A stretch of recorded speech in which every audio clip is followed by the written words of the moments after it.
terkait dengan kebijakan rekomendasi formasi jabatan fungsional kesehatan. Jadi pada saat ini seperti tadi pagi sudah disampaikan, lanjut Mbak. Sudah disampaikan oleh Bapak Direktur Perencanaan juga bahwa Kemenkes sedang berkomitmen untuk melakukan transformasi sistem kesehatan yang kaitannya adalah untuk perbaikan dalam pelayanan kesehatan di semua lini, dari layanan primer, layanan rujukan, kemudian juga pada sistem ketahanan kesehatan, sampai terakhir pada teknologi kesehatan. Dan di samping itu yang utama saat ini adalah kaitannya dalam transformasi sumber daya manusia kesehatan, di mana di sini diharapkan dengan adanya transformasi sistem kesehatan untuk SDM kesehatan, diharapkan dapat melakukan peningkatan pada jumlah tenaga kesehatan dan tenaga medis, kemudian juga pemenuhan dan pemerataan, baik tenaga medis maupun tenaga kesehatan, serta peningkatan mutunya. Ya, lanjut. Karena itulah dengan kaitan transformasi sistem kesehatan, di Direktorat Jenderal Tenaga Kesehatan sudah ada eselon 2 yang terkait dalam pengelolaan sumber daya manusia kesehatan, diantaranya adalah Direktorat Pembinaan dan Pengawasan Tenaga Kesehatan yang melaksanakan tugas-tugas terkait dalam pelaksanaan dan perumusan kebijakan, kemudian juga penyusunan NSPK, kemudian melakukan bimbingan teknis dan supervisi, serta evaluasi dan pelaporan di bidang pembinaan dan pengawasan tenaga kesehatan, yang dulunya lebih dikenal dengan nama Pusat Peningkatan Mutu SDM Kesehatan. Dengan bertransformasi, kita sekarang sudah menjadi Direktorat Pembinaan dan Pengawasan Tenaga Kesehatan. Ya, lanjut. Dan kami dalam fungsinya selaku Direktorat Pembinaan Pengawasan di dalam Peraturan Menteri Kesehatan Nomor 5 Tahun 2022 tentang organisasi dan tata kerja Kementerian Kesehatan, diantaranya melakukan pengembangan karir, pelindungan dan kesejahteraan tenaga kesehatan dari sisi penyiapan dan perumusan kebijakannya, melakukan pelaksanaan kebijakan itu sendiri, menyiapkan juga NSPK terkait dengan pengembangan karir, pelindungan dan kesejahteraan, kemudian memberikan bimbingan teknis dan supervisi, serta melakukan pengawasan dan penyidikan terhadap pelaksanaan kebijakan di bidang tenaga kesehatan. Di samping juga kami melakukan pemantauan, evaluasi, dan pelaporan, serta pelaksanaan urusan administrasi.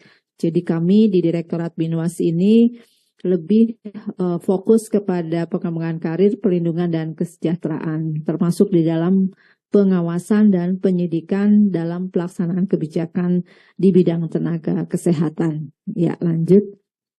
Kemudian dalam keputusan Menteri Kesehatan di tahun 2022 nomor 1225, di sini kami ditunjuk menjadi pembina dari 30 jabatan fungsional bidang kesehatan yang merupakan salah satu unit yang ada di Kementerian Kesehatan menjadi pembina seluruh JF bidang kesehatan.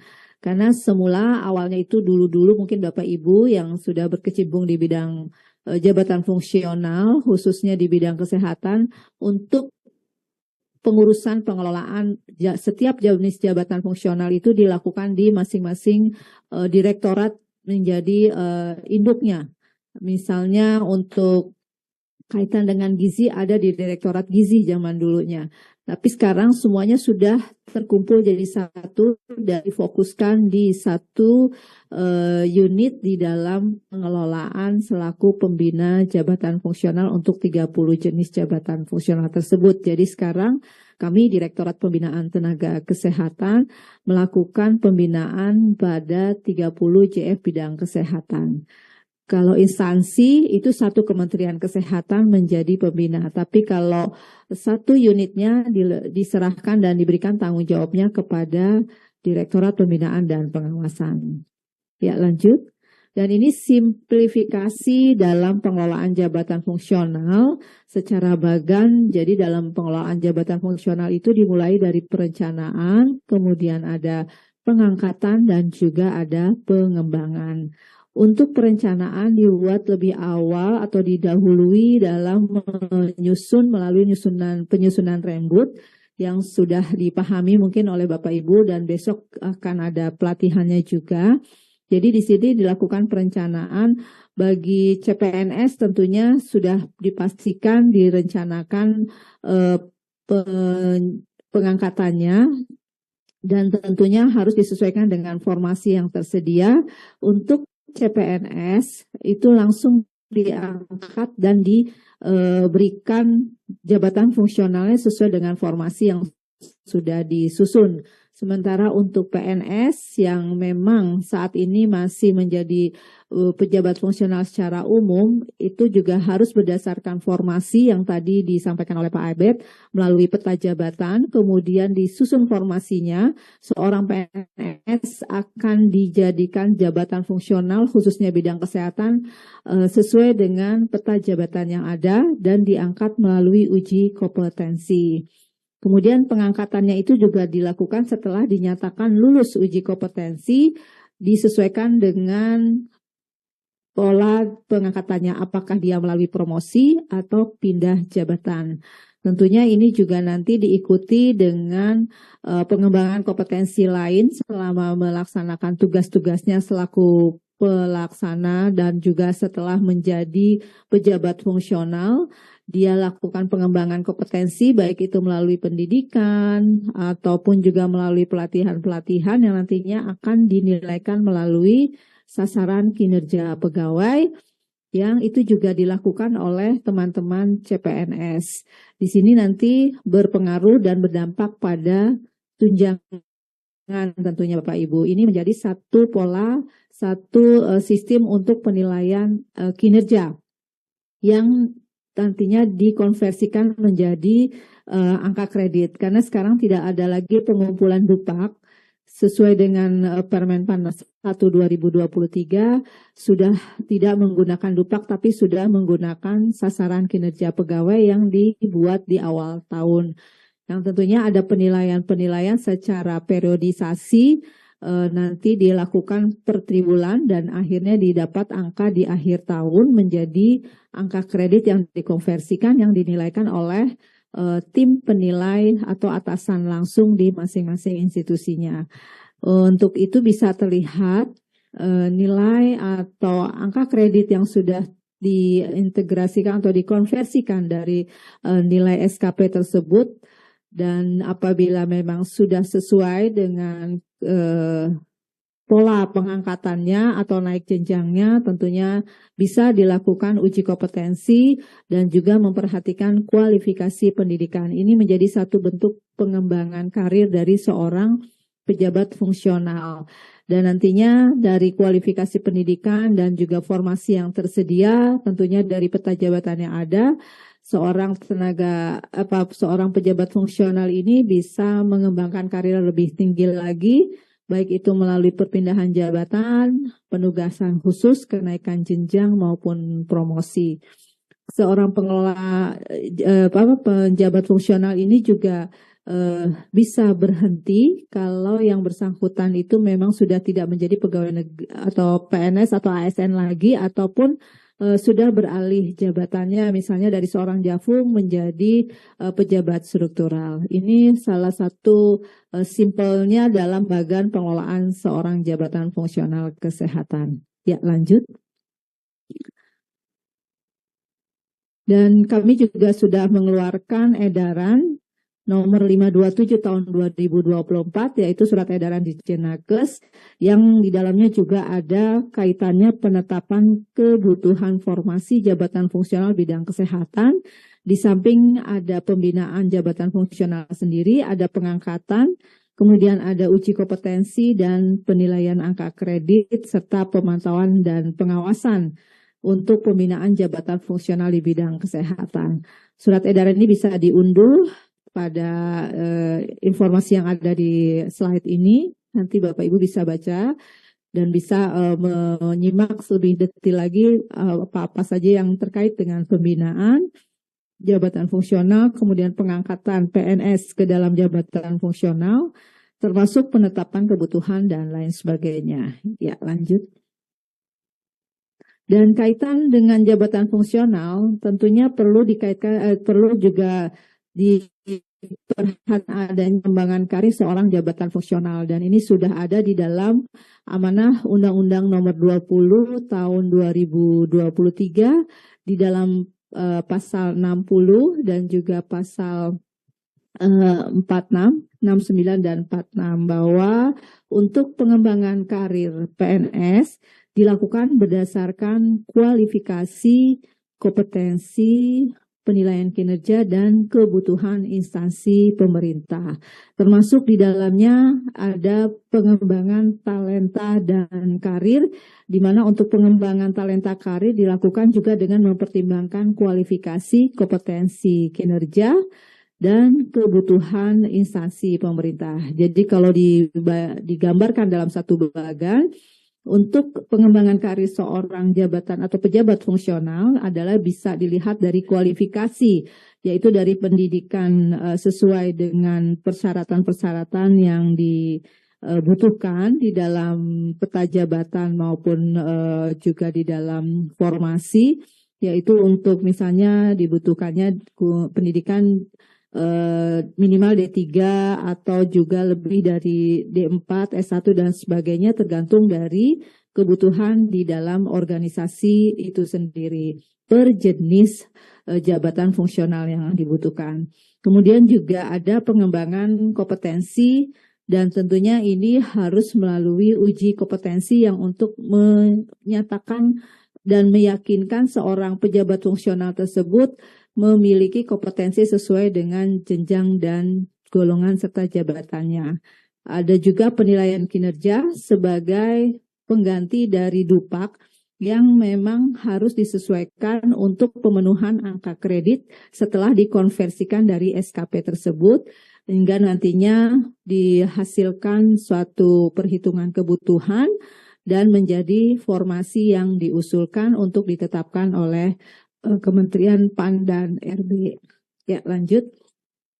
Dari sini juga mengacu kepada Peraturan Menpan RB Nomor 1 Tahun 2023, tetap bahwa untuk pengembangan karir dan juga pengangkatan seorang JF tetap harus mempertimbangkan lingkup tugas unit organisasi dengan kelompok keahlian atau keterampilan dari jabatan fungsional itu sendiri, serta melihat pada kebutuhan organisasi, dengan nantinya untuk penetapannya juga disesuaikan dengan dasar perhitungan kebutuhan dan disesuaikan dengan ketentuan peraturan perundangan yang berlaku. Jadi memang ada dasar untuk menetapkan kebutuhan hingga akhirnya ditetapkan formasi oleh Menpan RB, karena memang mengacu kepada Permenpan RB Nomor 1 Tahun 2023.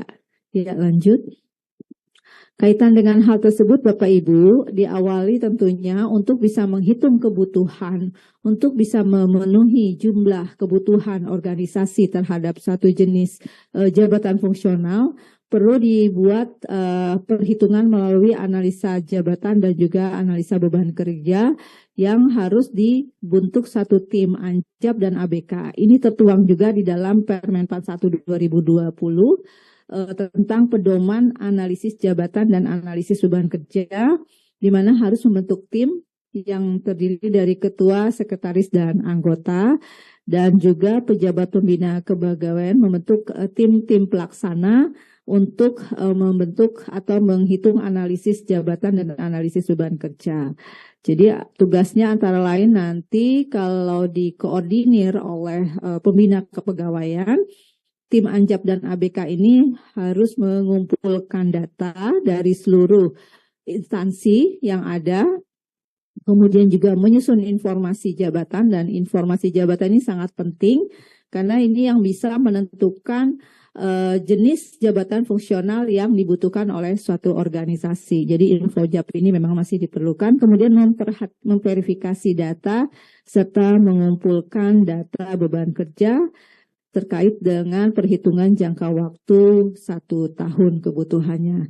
Dan tentunya semua ini harus siap dilakukan oleh setiap organisasi dalam menghitung analisa jabatan dan ABK, terutama kaitannya adalah membuat informasi jabatan sehingga dapat dilihat jenis dan jumlah kebutuhan dari jabatan fungsional di satu institusi.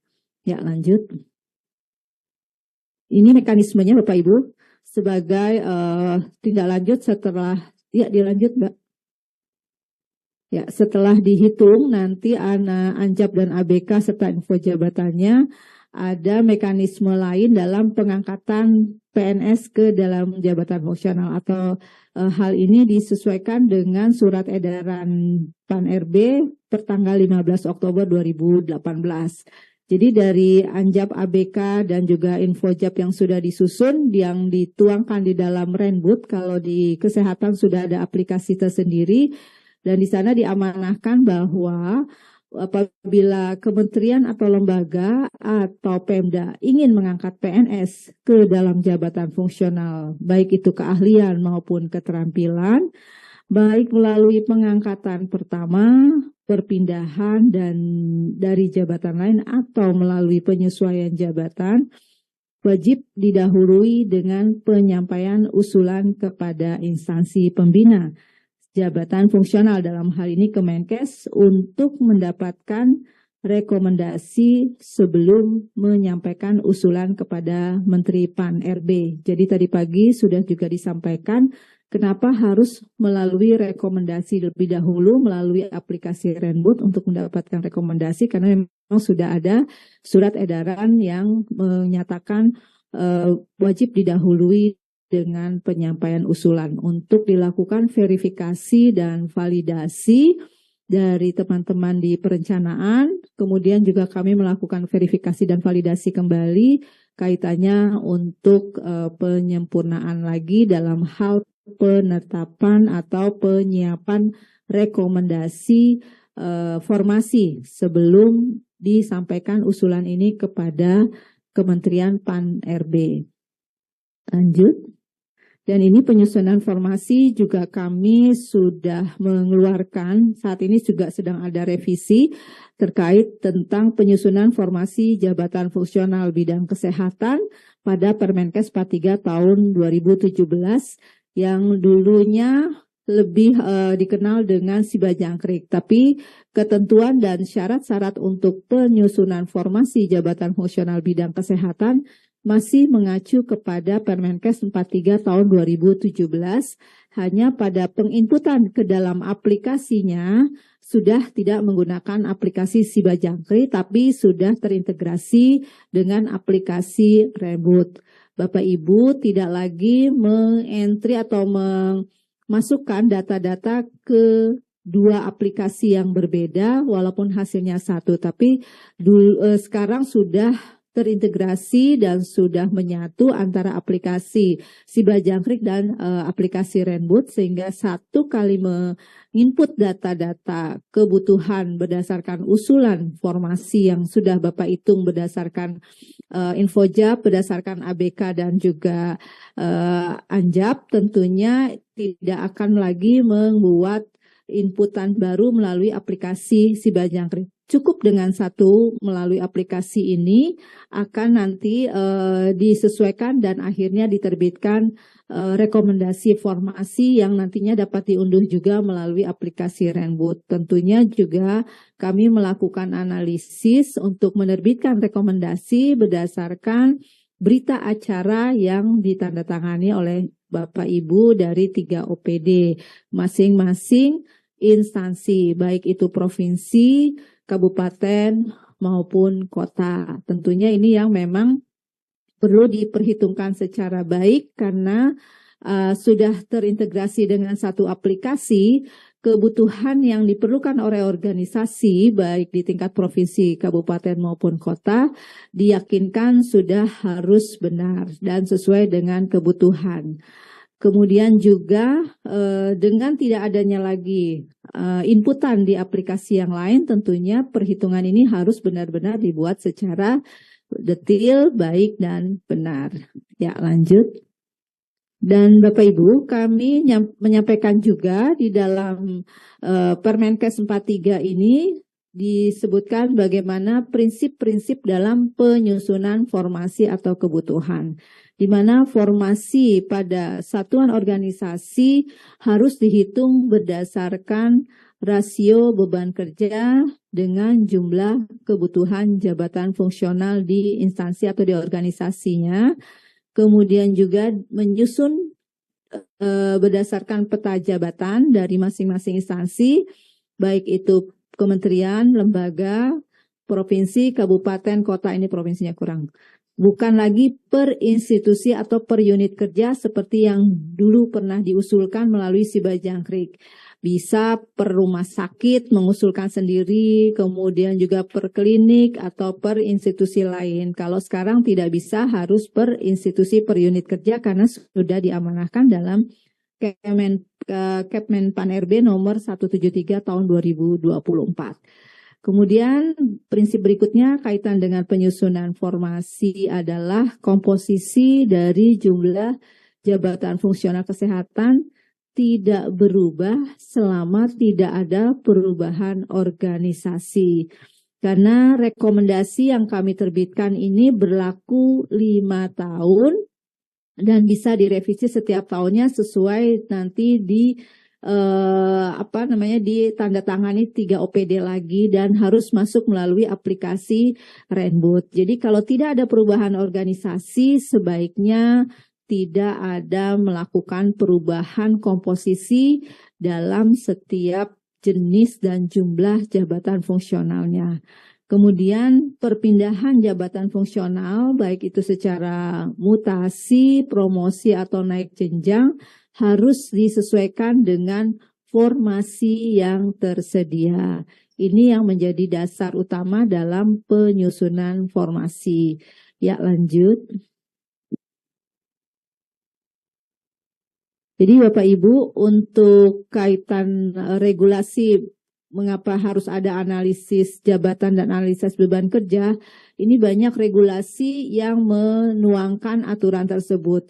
Jadi ada Undang-Undang Nomor 5 Tahun 2014 bahwa setiap instansi pemerintah wajib menyusun kebutuhan berdasarkan analisis jabatan dan analisis beban kerja. Di PP 11 Tahun 2017 juga sama. Wajib menyusun kebutuhan berdasarkan ANJAP dan ABKA. Jadi memang amanah itu sudah ada semua di dalam regulasi-regulasi. Kemudian diperkuat lagi di Permenpan 13 tahun 2019. Penetapan kebutuhan PNS dalam jabatan fungsional juga dihitung berdasarkan beban kerja yang ditentukan dari indikator kebutuhan jabatan fungsional. Kemudian di tahun 2020 ada Permenpan 1 tentang pedoman penyusunan analisis jabatan juga sama, wajib melakukan ANJAP dan ABK sesuai dengan jumlah, tentunya harus sesuai dengan peta jabatan, uraian jabatan, dan jumlah kebutuhan ASN. Di tahun 2017 Permenkes terbit yaitu nomor 43 tentang penyusunan formasi jabatan fungsional, di mana di sana juga disampaikan bahwa formasi pada satuan organisasi disusun berdasarkan analisa kebutuhan jabatan dengan menghitung rasio keseimbangan antara beban kerja dengan jumlah jabatan fungsional kesehatan yang dibutuhkan. Dan kemudian ada Permenkes nomor 43 tahun 2019 tentang puskesmas, ini masih ada, sama juga harus menghitung berdasarkan analisis beban kerja untuk kebutuhan ideal. Dan Permenkes nomor 3 tahun 2020 tentang rumah sakit sama juga di sana bahwa untuk jumlah dan kualifikasi sumber daya manusia disesuaikan dengan hasil analisis beban kerja, kebutuhan, dan kemampuan pelayanan di rumah sakit. Ini yang Bapak Ibu perlu ketahui, kenapa harus ada analisis jabatan dan analisis beban kerja untuk menghitung perencanaan kebutuhan, termasuk nanti sampai diterbitkannya rekomendasi formasi dari instansi pembina, dalam hal ini dari unit pembina di Kementerian Kesehatan. Lanjut. Dan ini 9 langkah tata cara penyusunan formasi bagi Bapak Ibu yang sudah membaca atau mendownload Permenkes 43 2017. Yang pertama adalah harus melakukan inventarisasi terkait dengan tugas-tugas pokok, kemudian juga menginventarisasi nilai angka kredit untuk butir-butir kegiatan, karena memang saat ini kami masih menggunakan butir kegiatan sementara kamus kompetensi sedang kami susun, tinggal menunggu penetapan saja, masih proses. Nanti kalau sudah sudah diterbitkan kamus kompetensi, tentunya inventarisasi nilai angka kredit tidak lagi berdasarkan butir kegiatan, tapi berdasarkan angka-angka atau nilai-nilai yang ada di kamus kompetensi tersebut sesuai dengan nanti Permenpan di masing-masing jabatan fungsionalnya. Tahap berikutnya adalah menentukan waktu penyelesaian pada butir-butir kegiatan, karena saat ini masih butir kegiatan, jadi kami menyampaikan dalam bentuk butir kegiatan. Kemudian menentukan juga volume beban kerja, kemudian menghitung waktu penyelesaian volume tersebut, sampai akhirnya menjumlahkan seluruh waktu dari volume sampai menghitung waktu, dan kegiatan penyelesaian volume sama 1 tahun harus dihitung. Sebenarnya semuanya ada di dalam PMK 43 2017 ini. Kemudian tahap berikutnya adalah menghitung jumlah formasi jabatan fungsional untuk setiap jenjang. Nanti akan ada rumusnya, akan muncul sendiri, dan ada penentuan jumlah formasi. Jika terhitung nilai akhirnya adalah lebih besar sama dengan 0,5, maka akan dihitung 1 formasi. Karena tidak mungkin orang itu dihitung setengah, akan dihitung menjadi 1. Namun kalau kurang dari 0,5, tidak dapat ditetapkan formasi untuk jenis dan jenjang jabatan fungsional yang dihitung dari hasil analisa beban kerja maupun analisa ANJAP dan ABK-nya. Dan sampai saat inilah akhirnya nanti diperoleh perhitungan lowongan formasi untuk keperluan 5 tahun ke depan. Ya, lanjut. Ini alur penetapan, gambaran saja ya Bapak Ibu. Silahkan diklik Mbak. Ya, ini dari kalau daerah misalnya dari institusi atau UPTD mengajukan usulan formasi, kemudian akan diverifikasi oleh Dinas Kesehatan yang menjadi usulan per instansi. Karena semuanya nanti akan ditampung oleh Dinas Kesehatan lebih dahulu, baik itu tingkat provinsi, kabupaten, maupun kota. Dan Dinas Kesehatan akan menginput ke dalam aplikasi Renbud, melalui aplikasi Renbud untuk unit pembina. Dan di sini nanti unit pembina akan memverifikasi dan memvalidasi melalui aplikasi Renbud. Jadi di sini ada peran Direktorat Perencanaan dan Direktorat Pembinaan dan Pengawasan, di mana nanti dari Direktorat Perencanaan akan menerbitkan berita acara setelah dilakukan verifikasi validasi yang nantinya harus ditandatangani oleh 3 OPD masing-masing instansi. Karena itu selesai menginput ke dalam aplikasi Renbud, Bapak Ibu harus mengecek kembali untuk mendownload berita acara tersebut.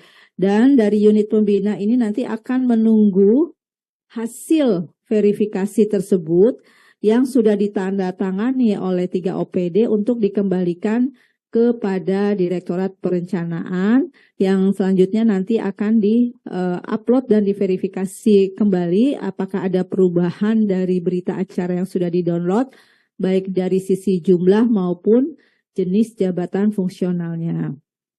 Kalau tidak memenuhi karena syarat-syarat tertentu misalnya tidak sesuai, akan dikembalikan kepada instansi pengusul untuk mengecek kembali kebutuhan, jenis, dan jumlahnya dari setiap jabatan fungsional di masing-masing institusinya per jenjang, kembali diverifikasi dan diusulkan kepada Dinas Kesehatan masing-masing seperti awal. Nah, nanti kalau sudah disetujui, maka akan kami berikan rekomendasi yang nantinya akan kami kembalikan ke Dinas Kesehatan kembali melalui aplikasi Renbud untuk di-download, dan selanjutnya dari teman-teman di Dinas Kesehatan juga akan menyerahkan kepada BKPSDM atau BKD masing-masing untuk divalidasi ulang, dan apabila sudah sesuai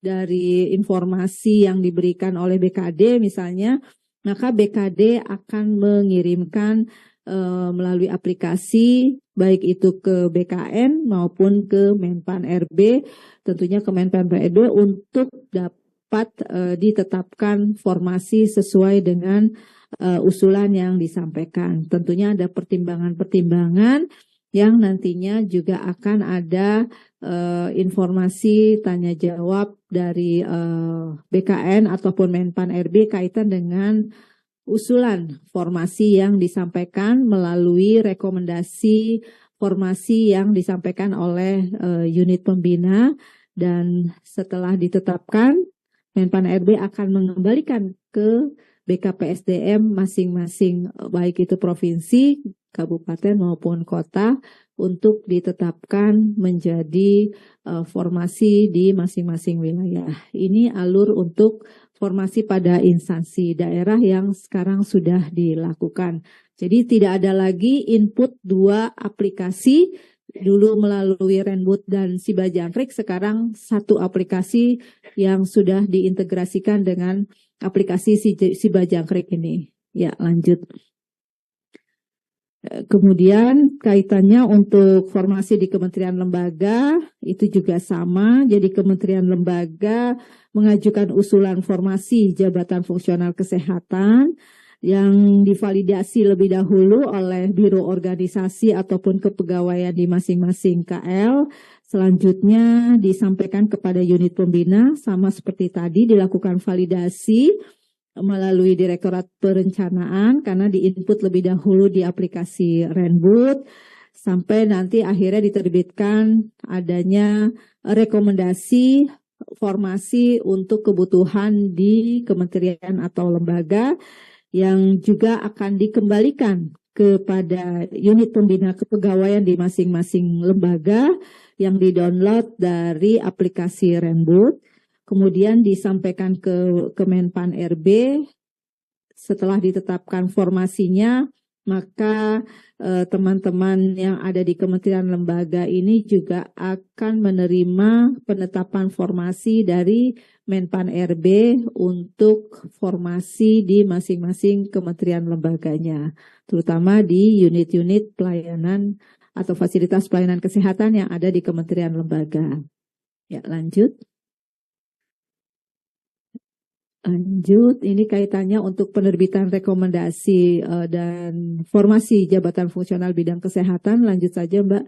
Jadi sebagai informasi kembali ditegaskan bahwa informasi jabatan fungsional kesehatan atau yang dikenal dengan Sibajangkrik, aplikasi informasi yang sebelumnya sudah pernah dikerjakan oleh Bapak Ibu, itu belum terintegrasi dengan SI-SDMK dan SI-ASN BKN. Kemudian formasi juga kami terbitkan sesuai usulan, bisa per unit kerja atau per satker. Namun sejak tahun 2024 kami sudah berintegrasi dengan aplikasi Renbud versi 5.0 yang nanti juga bisa diakses. Tadi pagi sudah dipaparkan dan disampaikan oleh Bapak Direktur.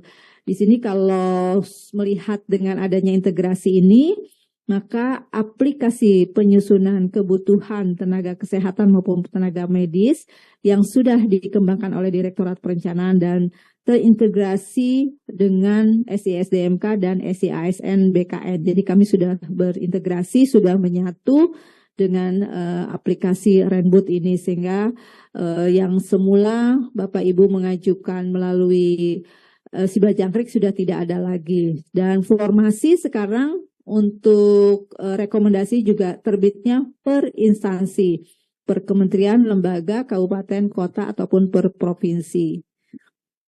Jadi memang lebih mudah. Ini gambarannya saja Bapak Ibu untuk aplikasi Renboot yang memuat tentang rekomendasi formasi. Jadi dikeluarkan per instansi daerah, baik itu pemerintah kota, kabupaten, dan provinsi, atau instansi pusat untuk melihat rekomendasi. Jadi nanti teman-teman yang ada di unit lembaga terkecil dari instansi, silakan menghubungi Dinas Kesehatan setempat untuk dapat melihat menu dan hasil verifikasi pada aplikasi Renboot. Nanti ada kebijakan mungkin di masing-masing wilayah, apakah teman-teman verifikator yang di Dinas Kesehatan hanya ada di Dinas Kesehatan Provinsi atau ikut juga didelegasikan di satker-satker lain yang ada di instansi daerah. Ya, lanjut. Dan ini mungkin yang bisa kami sampaikan terkait dengan aplikasi. Naik satu lagi deh, Mbak. Ya, satu lagi ada nggak naik ke atas? Oh, nggak ada lagi ya. Coba sepelan, Pak. Ya, satu lagi ke bawah lagi. Lanjut ke bawah. Lanjut. Ya, udah. Mungkin ini saja yang bisa kami sampaikan. Kurang lebihnya kami mohon maaf. Untuk selanjutnya kami kembalikan kepada moderator.